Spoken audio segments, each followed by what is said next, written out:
The Soviet road was already starting to collapse as wounded horses and skidding trucks blocked sections of the icy route, forcing soldiers to squeeze between stopped vehicles while officers screamed for the column to keep moving deeper into the Finnish forest. Engines kept running as more men climbed out into the snow, trying to clear the growing blockade. But the deeper the column stretched along the narrow road, the more impossible it became to move anything quickly. Then, the gunfire started again. Shots suddenly cracked through the trees as Soviet soldiers turned toward shadows moving through the forest, firing blindly into the snow, while machine gunners sprayed bursts toward target they could barely see between the dark pine. The attacks lasted only seconds before the forest went quiet again. But now, the narrow road no longer felt like a route forward. It was starting to feel like a trap sealed between frozen walls of snow and dark forest, trapping the entire Soviet column inside a single frozen corridor cutting through the wilderness. And that was exactly where the Finns wanted them. Finnish ski troops were already moving through the forest surrounding the road, using the trees and deep snow to strike isolated sections of the convoy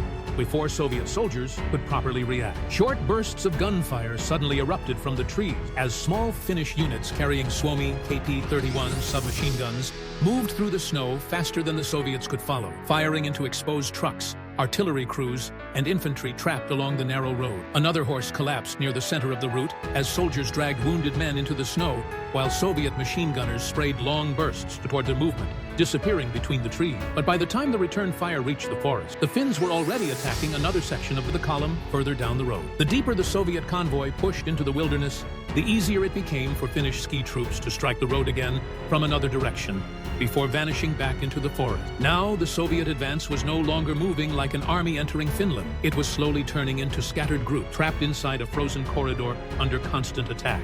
A Finnish officer suddenly raised his arm from the trees before ski troops burst forward, firing Suomi KP-31 submachine guns directly into exposed Soviet positions along the frozen road. Seconds later, explosions ripped through another section of the Soviet column as trucks and artillery positions disappeared behind smoke and debris, forcing Soviet soldiers to turn in multiple directions searching for the next attack. Gunfire erupted almost simultaneously across different sections of the advance as Finnish ski troops moved fast enough to strike one Soviet position before disappearing and attacking another moments later. Some Soviet machine gunners desperately sprayed rounds into the trees, while infantry fired toward movement they could barely follow between the dark pine. But the Finns never stayed exposed long enough for the return fire to properly reach them. Another explosion suddenly tore through the road further down the column, while ski troops crossed through the wilderness attacking isolated Soviet groups before another attack erupted somewhere else along the advance. The attacks were no longer isolated ambushes. They were spreading across the Soviet advance faster than officers could react. Now, Soviet troops were no longer trying to push deeper into Finland. They were trying to survive coordinated attacks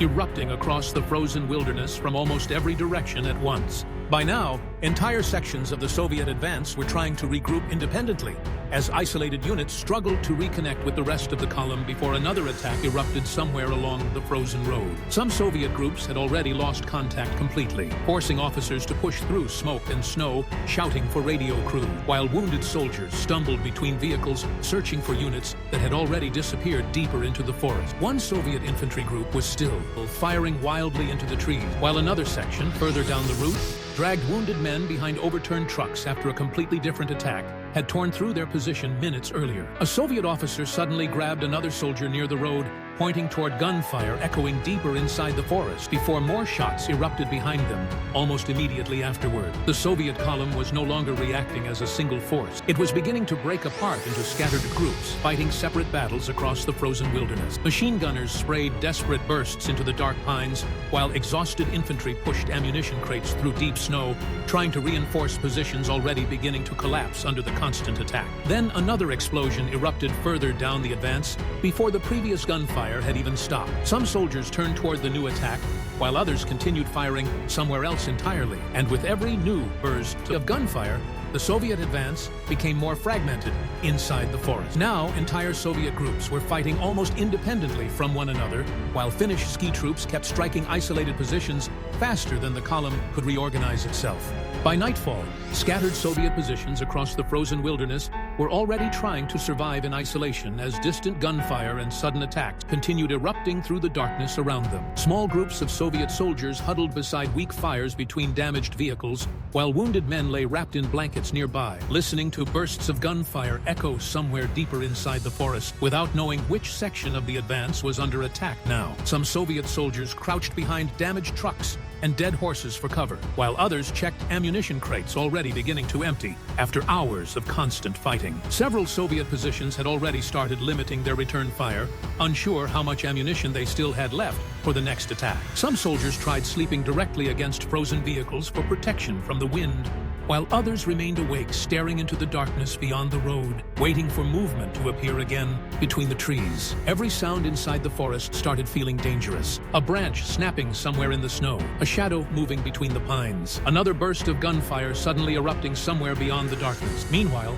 Finnish ski troops continued moving through the wilderness surrounding the scattered Soviet positions, watching isolated groups struggle to reorganize, while officers tried desperately to reconnect units that had already been separated by the attack. The Finns no longer needed massive assaults to keep the Soviet advance collapsing. Short attacks, sudden gunfire, and constant pressure were already exhausting Soviet troops faster than the column could recover. One wounded Soviet soldier was dragged through deep snow toward a fire, while another group nearby argued over where the next attack might come from after losing contact with the rest of the advance hours earlier. Further down the frozen road, another isolated Soviet position suddenly opened fire into the darkness after spotting movement near the trees. Seconds later, gunfire erupted from somewhere else entirely. Now, the Soviet advance was no longer fighting only the Finns. It was fighting exhaustion, confusion, isolation, freezing temperatures, and the constant fear that another attack could emerge from the darkness at any moment. As the gunfire finally began fading across the frozen road, Soviet soldiers slowly emerged from behind damaged trucks, dead horses,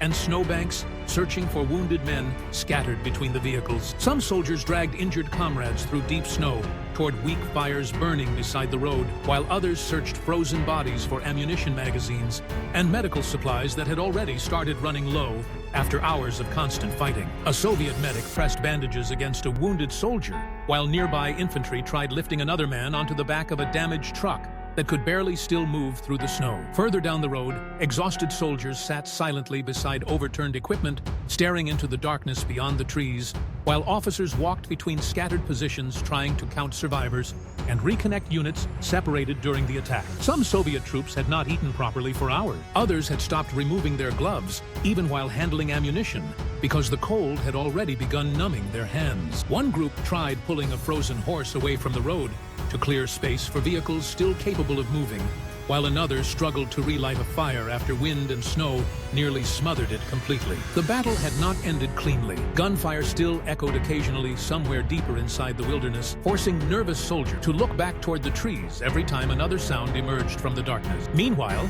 Finnish ski troops continued watching the scattered Soviet positions from the forest surrounding the road, waiting for exhaustion, confusion, and isolation to weaken the column even further before the next attacks began. Now the Soviet advance was no longer collapsing only because of the ambushes. It was beginning to collapse from exhaustion, fear, freezing temperatures, and the growing realization that the attacks might never truly stop. Soviet officers moved between damaged vehicles and abandoned artillery positions, trying to calculate how much of the advance was still operational after days of constant attacks across the frozen wilderness. Maps were spread across the hoods of damaged trucks, while radio crews repeatedly attempted to reconnect with Soviet units that had stopped responding somewhere deeper inside the forest. Nearby, exhausted soldiers unloaded ammunition crates and fuel containers as officers counted how many vehicles were still capable of moving through the snow and how many had already been abandoned along the frozen route. The numbers kept getting worse. Too many destroyed trucks, too little ammunition, not enough fuel, and entire sections of the Soviet advance that could no longer be properly located or reinforced. Some officers argued over whether isolated groups deeper in the forest should still attempt to push forward, while others were already discussing how to prevent the rest of the column from collapsing completely under the constant attacks. Every new report arriving from the scattered Soviet positions seemed to confirm the same thing. There were not enough vehicles, ammunition, or surviving units left to continue the advance deeper into Finland. Further down the frozen road, another damaged truck was abandoned after soldiers failed to free it from the snow, while nearby infantry redistributed ammunition between the remaining defensive positions. For the first time time since entering Finland, Soviet officers were no longer planning the next stage of the advance. They were calculating how much of the column could still be saved. Across the shattered Soviet positions, officers continued counting fuel, ammunition, surviving vehicles, and isolated units, while darkness slowly settled once again over the frozen wilderness surrounding the road. And by now, many of them were already beginning to understand that the invasion could no longer continue.